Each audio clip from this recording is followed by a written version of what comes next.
नमस्कार।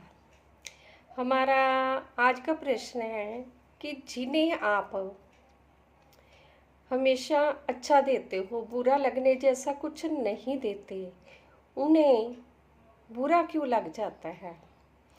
जवाब है कि जिनका आप अच्छा कर रहे हो, असल में वे आपको अच्छा इंसान मानते ही नहीं हैं। वे आपको सिर्फ बाहरी प्रेम दिखा रहे हैं, भीतर से आपके लिए उनके मन में अच्छे भाव नहीं हैं। इसीलिए आप जो भी करते हो, उन्हें लगता है कि ये कुछ हमारे साथ गलत ही किया गया है, क्योंकि उनके अपने मन के भाव आपके प्रति अच्छे नहीं। और जिसके अपने अच्छे नहीं, वह आपसे कैसे अच्छे की उम्मीद कर सकता है कि आपने उन्हें अच्छा दिया होगा? क्योंकि ना समझी तो आपने की है ना। उनके मन के भावों को ना समझ पाना, जी आपकी ना समझी है, इसीलिए आप करते चले जा रहे हो अच्छा। वो इस बात से हैरान होते हैं कि ये हम अच्छा भी नहीं कर रहे तो भी हमारे साथ अच्छा कर रहा है, इसके पीछे जरूर कोई लोचा है। दूसरा कारण ये होता है कि ये व्यक्ति सोचते हैं कि हमारे साथ अगर कोई अच्छा कर रहा है तो इसके पीछे उसका कोई स्वार्थ है।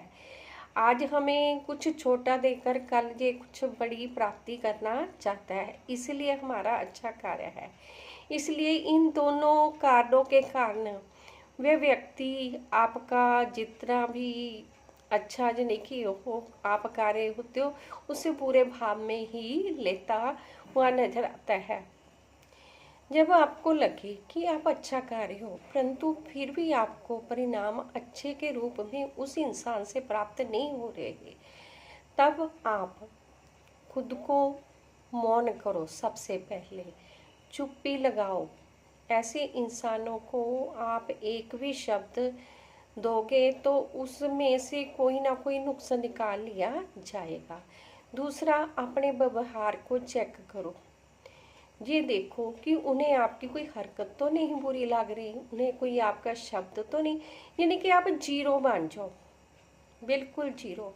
वहाँ आप होकर भी ना होने के बराबर हो जाओ। तभी आप समझ पाएंगे कि असल में इसके पीछे का रहस्य क्या है। जो आपको प्रतिकूल मिल रहा है, जो आप चाहते हैं, वह उसके अनुकूल क्यों प्राप्त नहीं हो रहा। इन सभी सवालों के जवाब आपको तब मिलेंगे जब आप शून्य हो जाएंगे। कुछ होते हुए भी ना कुछ हो जाओगे, यानी कि आप अपने आप को बिल्कुल वहाँ ख़त्म कर लोगे और उन्हें देखोगे कि वे क्या चाहते हैं, क्या समझते हैं, क्या उनकी हसरतें हैं। यानी कि आपका फिर समझ पाओगे कि असल की इस सब के पीछे के मायने उनके क्या हैं जो आपको गलत समझ रहे हैं। अगर आप एक नेक और ईमानदार इंसान हैं तो वे लोग आपको खतरा मानने लग जाते हैं जिनके रहस्य आप जान चुके हैं। समय ने जाने अनजाने में आपको वह दिखाया है जो उन्हें भयभीत कर रहा है, जिनके आप रहस्य जान गए हैं। बेशक आप वह रहस्य किसी को बताएं ना बताएं, परंतु वह लोग ऐसे व्यवहार करने लग जाते हैं कि वह आपको तुच्छ करना चाहते होते हैं, आपको छोटा महसूस कराते हैं, नीच महसूस कराते हैं, क्योंकि वे चाहते हैं कि आप उनके रास्ते में से हट जाओ। यही नहीं, आपकी छवि बिगाड़ने का भी वे आसपास पूरा कोशिश करते हैं। ऐसी कूटनीति से चलते हैं कि आप अगर किसी के साथ कोई बात भी करोगे तो भी आप ऐसे माने जाओगे कि जैसे आप यानी कि जो भी कह रहे हो वे गलत कह रहे हो। भ्रम में वह होते हैं, आपने कुछ नहीं किया होता, परंतु वह ऐसे भय में होते हैं कि उनसे वह सब कुछ हो जाता है जो आपके विरुद्ध का हो।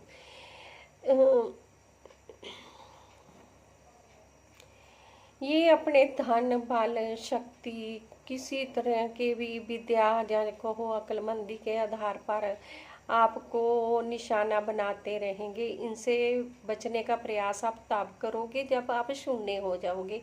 इन्हें समझने का प्रयास करेंगे कि वे आपसे आपके विरोधी क्यों बने हुए हैं। यानी कि अपने विरोधी की समझ हमें तब नज़र आती है जब हम शून्य होते हैं, हम अपनी हस्ती को ख़त्म करते हैं, हम बिल्कुल ना के बराबर हो जाते हैं। तब हम देख पाते हैं कि कोई हमारे बारे में क्या विचार है, कैसे विचार है, क्यों विचार रहा है, किसको हमारी किस बात का बुरा लगा है, किसको हमारी किस हरकत का बुरा लगा है, कौन भय में है, कौन ये चाह रहा है कि आप चुप रहें, दूर रहें, क्यों रहें। इन सभी सवालों के जवाब तब मिलते हैं जब आप कर्ता ना होकर सिर्फ एक दर्शक बनकर रह जाते हैं। दूसरे वह लोग होते हैं जिन्होंने आप पर शासन करना होता है, आपका शोषण करना होता है। ये किसी न किसी फ़र्क को अपना आधार बना लेते हैं और आपको छोटा महसूस कराते रहते हैं ताकि आप गर्व से सीना तान कर उनका मुकाबला ना कर पाओ और उनकी हर चाहत पूरी होते ही रहे।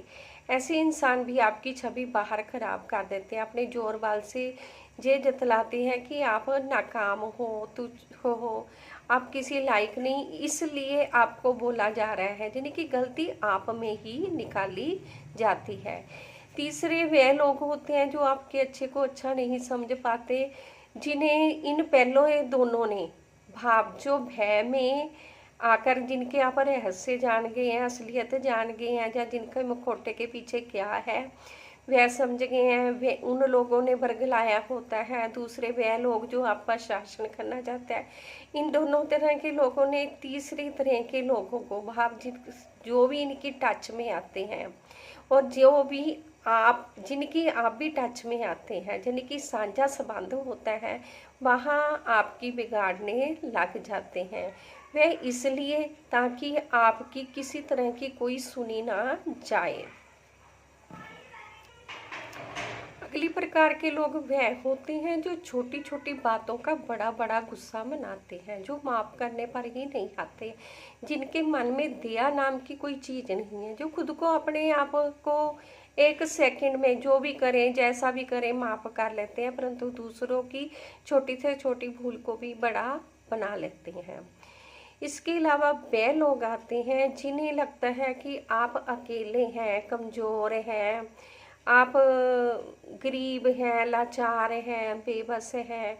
वे आपको अकेला समझते हैं। वे सोचते हैं कि अपने से कम पर जुल्म करना उनका हक हो जाता है। वे आपको छोटी सी छोटी बात का भी जो कुछ ना कुछ अच्छा बताएंगे तो ऐसे बताएंगे जैसे आपके ऊपर कोई उन्होंने एहसान कर दिया हो, और इसके बदले में वे आपसे कुछ ऐसा चाहना करने लग जाते हैं कि आप कुछ ना कुछ बड़ा एक बार नहीं अनेक बार देते चले जाओ, उनको खुश करते चले जाओ।